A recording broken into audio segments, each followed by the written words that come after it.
Welcome, everybody. This is Black Women Artists Conversations Part 2. You're looking at a fabulous DC born and bred artist. Can you tell us who you are? Certainly. Good day first. My name is Tonya Butler-Truesdale, and my Ifa name is Adejoke. And I am a fifth generation native Washingtonian. I like to say raising the sixth, but he's already grown, so I won't say that anymore. So tell us how you got started as an artist. And I see that you have some of your beautiful artwork with you. Yes, that is a great question. I think art is a lifestyle. I don't see art as a compartmentalized part of my life. Art is breathing, art is sleeping, eating, and walking, and a demonstration of how you feel about yourself and your community. So many people have called me a maker or a craft person.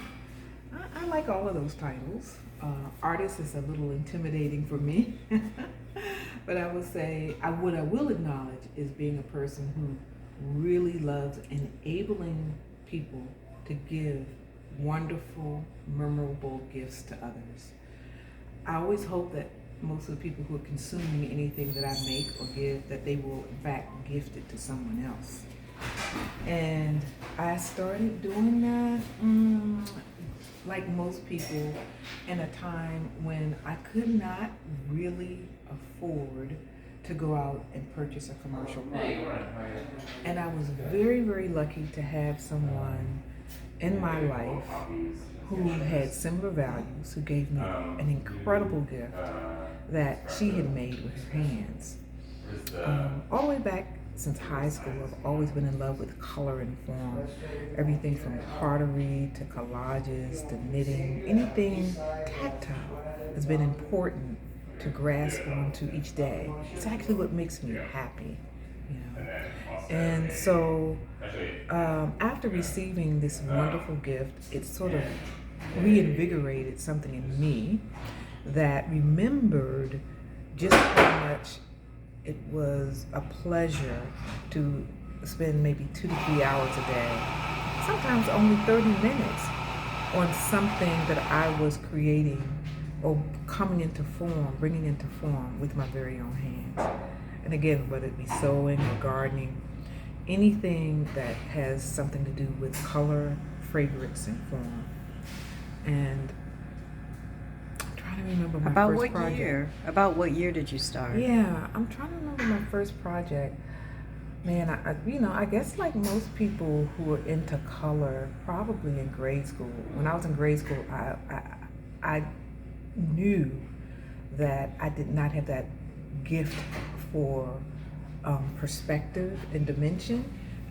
So I first explored art through collages, and just the color, being able to fall into that color project. And then I'll do, for food, I'll do 2 chocolate Was just like that.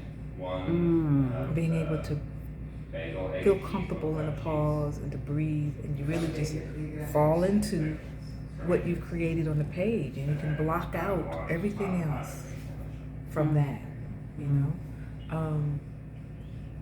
or enhance, because sometimes you don't really need to block things out. Sometimes you're just enhancing what's around you, but it's a sense of control. It's a sense of control, and then you learn that the materials are in fact controlling you. But that comes maybe decades down the road.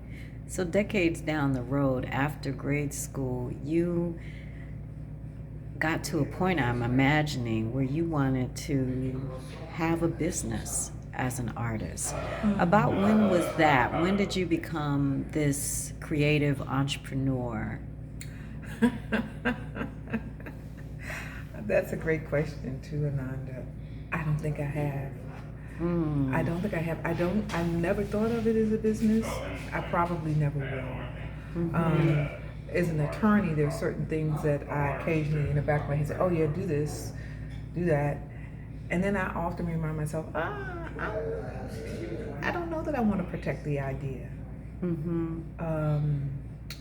I will say that as a hoarder and as a selfish person, I do want to keep some ideas, but protecting it is a little harsh for me.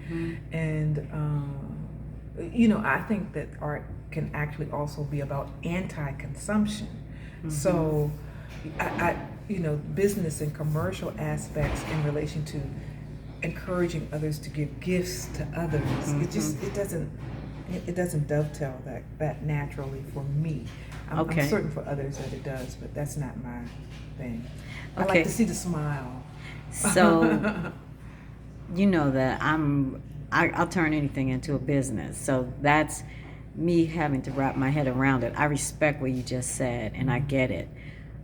I guess the way that I want to phrase the question is, when did you start sharing your gifts with people and they could purchase your creations? Oh gosh. Yeah, that started at a very early age. Now I'm feeling like a hypocrite because I actually started selling pot holders when I was like 5 or 6 years old. I used to make pot holders. And it's so funny. I would work my way around the neighborhood several times a year. And it was dependent on what I needed or what I wanted. And I remember thinking how wonderful and cooperative my neighbors were, because there were several times when I'm certain that those pot holders that they bought 2 months ago were still great, but they would buy some more.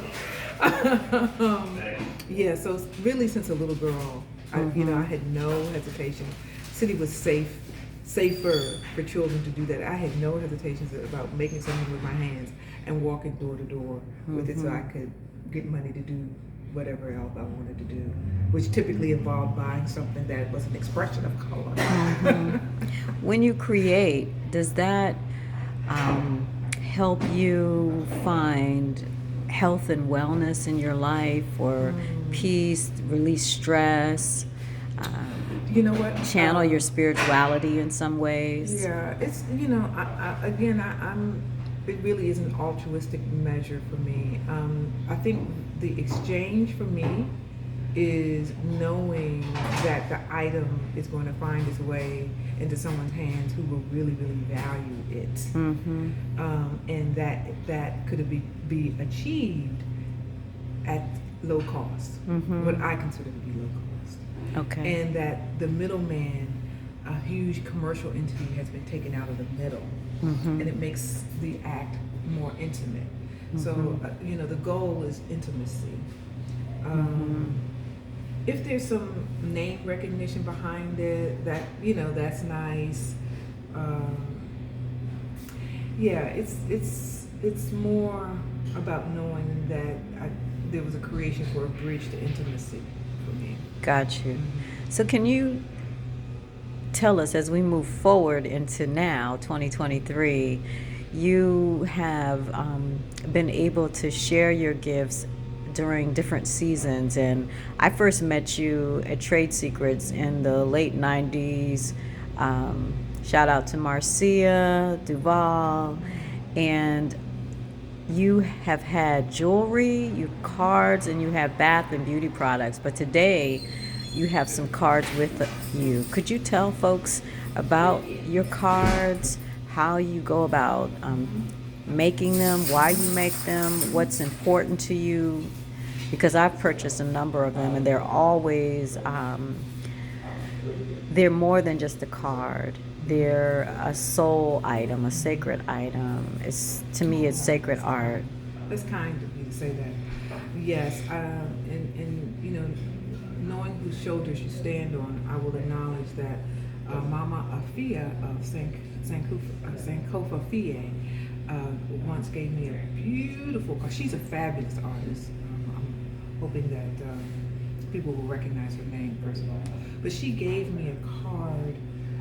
I don't remember whether it was a birthday or simply a thank you card, but she had sat there and drawn a card with all this beautiful color in it, and that card meant so much to me. I mean, I looked at it often, held it often, and at the same time, I was in partnership with, business partnership with a woman who also had a fine appreciation for cards, and she had someone who did cards for her. And these cards were beautiful too, but there wasn't the warmth there. Something was missing. And so I really was attempting to fill in the gap between the cards that I saw that were produced by another black woman that were very, very polished, really finely done, but cold and sterile, and Mama Afia's. I wanted something with texture that had those elements, the best of the elements of both of those cards. And then there's another sister whose name I cannot remember right now, who I want to say I grew up from being maybe a matron to an elder, watching her series of cards too, and I just can't think of her name right now. But her cards also are fabulous. But there was just, for me personally, there was just one element missing, and that was depth and anthropological context. I buy a Hallmark sentiment or an American greeting card. Those corporate cards are very flat, and sometimes in emulating what we see other people buy and consume, we'll go for that, when art itself is multidimensional. And so the goal is to get multi-dimension on the small real estate, four-corner real estate of a card. Can you show us some of your cards? Like, take us through, like, show us some of them so people can see. Sure. And let me just add to that, the best thing I think about my work product is that it's not just the card, it's also the envelope. I put a lot of energy into the envelope of the cards, and as you would have it, I only have one envelope with me and I haven't lined it. My envelopes are also lined. So this is an example of an envelope. I almost like to make them so that you don't want to write on the front of it, that you're almost afraid to address it. And I typically will make sure that there's a nice Black history stamp on them. But the inside of my envelopes are normally lined with very exquisite gift wrapping paper. And of course, they're always gone, so I don't have one with me. But the card for that envelope is this one. And as you can see, it comes off of the page just to, again, add to the depth. And here's this fierce sister here. Here's the matching element to the envelope. And normally, not always, but normally, I will leave them blank. They're usually signed and numbered so that the person who's receiving it does have an idea that they're getting an original piece of art. And let's see, let's find another one. Here's one of my favorites. This is a new favorite. But I'm trying to do more things that are not related to anything specific to gender or ethnicity. Some just abstract concepts, but this is definitely non-spiritual, and so I really enjoy that. I thought someone would find that very, very funny. And the envelope, of course, have cash on it too. Here's another nice one with the dust globe in it, and this fairy here has very ethnic features. And here's another one. This is my new emperor, and I won't lend a name to it since politics can be very steep, but this is my Ethiopian emperor. And let's say, lastly, I almost know which retailer this is going to. I'll probably market this to resist. And what I'm most proud of today is this one. This is something slightly different than what I normally do. It's a little smaller than my cards. That's beautiful. I'm looking forward to doing the envelope for that. Yeah, too. I might have to get that before it's even out the door. Do you have You any wanna the do mermaids? Yeah, I do a let's. lot of mermaids. This is my new mermaid, and this one I wanted her to be on a flat surface so you can see that she's the only glossy part of this card. Because I tend to, like a DC Bama, so to speak, I tend to use a lot of gloss. Like this one has a lot of gloss on it. And let's see if we have something else. What is it about the mermaid in your life? Like, what's your connection to the mermaid? Oh, well, my Ifa head is Ye Moja. I don't know that, well, I just love water. Let's just put it that way. I love water. I eat a lot of fish, eat a lot of seafood. If you come into my home, my shrine is warmed with ocean music or the sound of a pond, a shrine installation that I have in my home. The sound of water is very nourishing to me. I'm going to Okay. show you this one too, because that's more like what I enjoy doing. Yeah. That Just makes the me think of texture and color. Oshun with the peacock. Yeah. Yeah, I do use a lot of peacock feathers. Yeah, I do use them a lot. Let's see if there's anything else really special in here. Oh yes, this one I really, really do love. I probably will keep this one. Yeah, let's see, it's the sunset. I probably will keep her. So turning the conversation as we begin to wrap up to you have the cards. You also have created stunning jewelry that I've seen at a couple of different places, from Trade Secrets to currently Zawadi, that is on U Street. You also have bath and beauty products. How do you prepare to make the art? Like, do you go through a spiritual practice? I know for myself, I try to ground myself. I do ground myself with meditation, yoga, music, prayer, Reiki. I have a very, very, very, a very, very, very messy but large craft area that I feel extremely blessed to have. And I like sustainability. I do not like to see anything wasted. Ananda will tell you that when we go on our walks, I'm always looking around. I'm always looking on the ground. I'm always looking for things that are just already there. I hate seeing good things thrown away. So if I go to a secondhand store or a consignment store, I'm always looking for things that I can take apart and quote unquote upcycle or remake, recraft. And in that craft space that I have in the entire basement of my home, isn't that lucky? Entire basement of my home. It's just walls of beads, stamps, paints, paintbrushes, markers. You know, it's a little girl's heaven. You should say little boys too. Anyone into texture, you know, and color. So I can get up at 3 or 4 o'clock in the morning and pull out what resonates with me at that moment and just lay it out on the craft table, which is always cluttered. I've never gotten it clear.